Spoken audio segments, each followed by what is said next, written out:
Warning: this subject contains graphic written material in the matters of war and sexual violence. Sensitive viewers, I ask you to take care of yourself and continue with consideration that this paper is less so biographical and rather an examination of Christopher Columbus's interactions, specifically during his Spanish-funded projects among native populations in the Bahamas.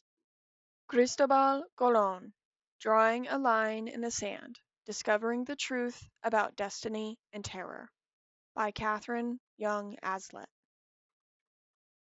Introduction. Christopher Columbus, an infamous name and historical icon, is heralded as the first Latin American and leads a complicated history. His iconography is used for the Catholic holiday Columbus Day. In modernity, the legitimacy of claims to his violent reputation is rumored and disputed, as is the innocence of, quote, the Indians.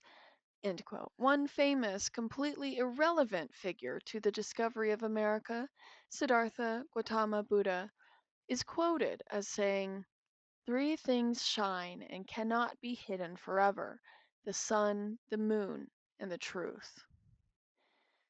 It was this truth that I intentionally focused my investigation.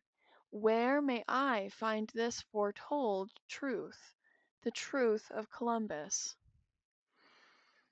Contemporary sources are helpful for the overall context, such as the documentary Columbus in America 2017, as well as articles from the National Post Museum. Timely sources from legal and religious officials remain.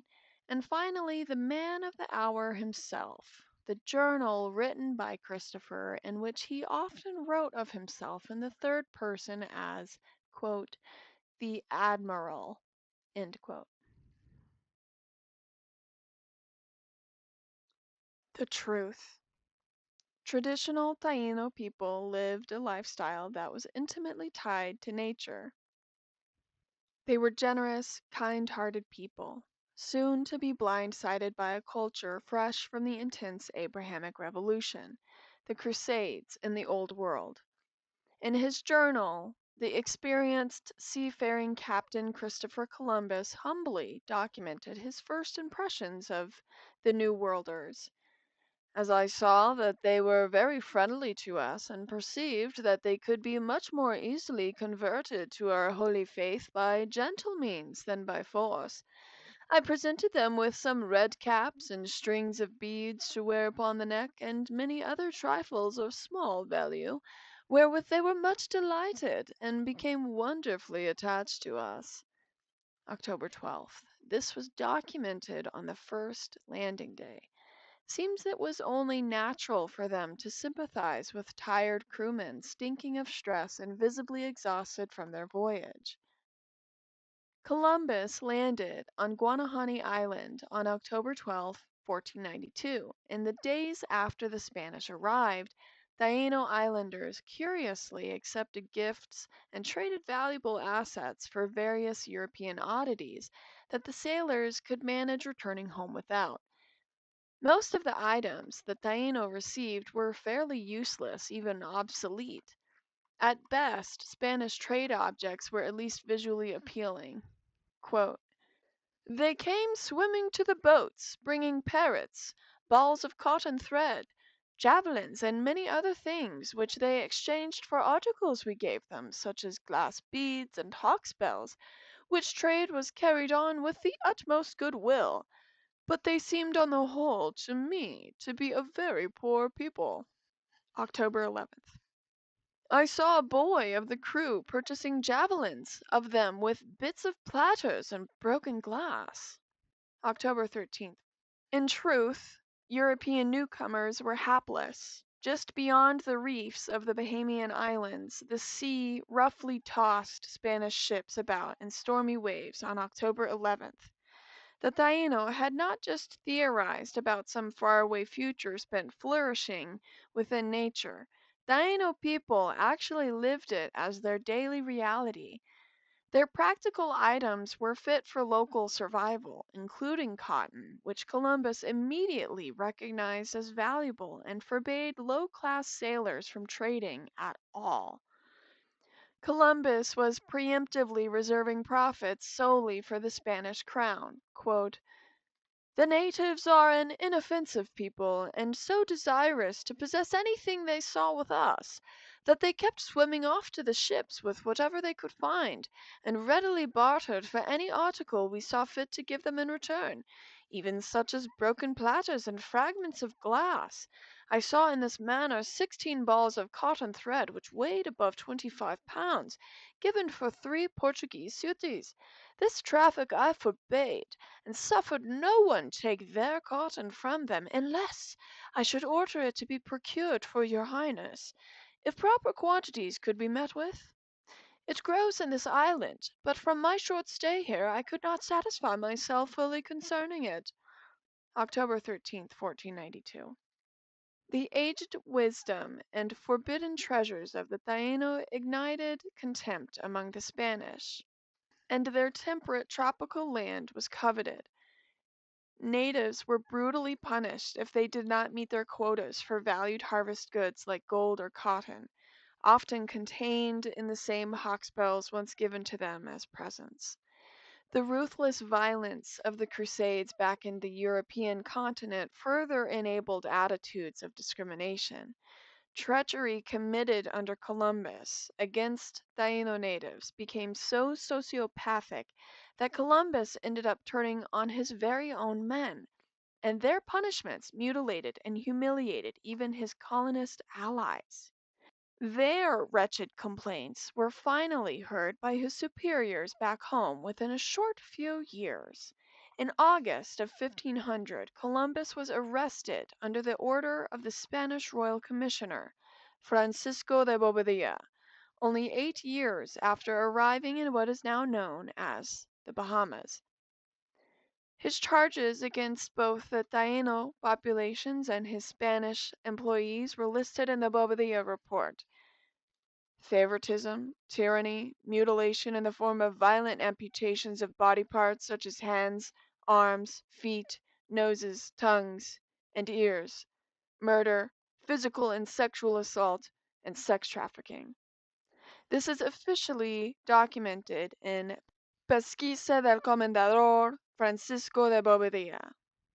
This report, although once lost, resurfaced in 2005 to 2006 in the archives of Valladolid besides the town of Samancas, Spain, dated August 23rd, 1500, as well as long-known reports by Friar Bartolome de las Casas.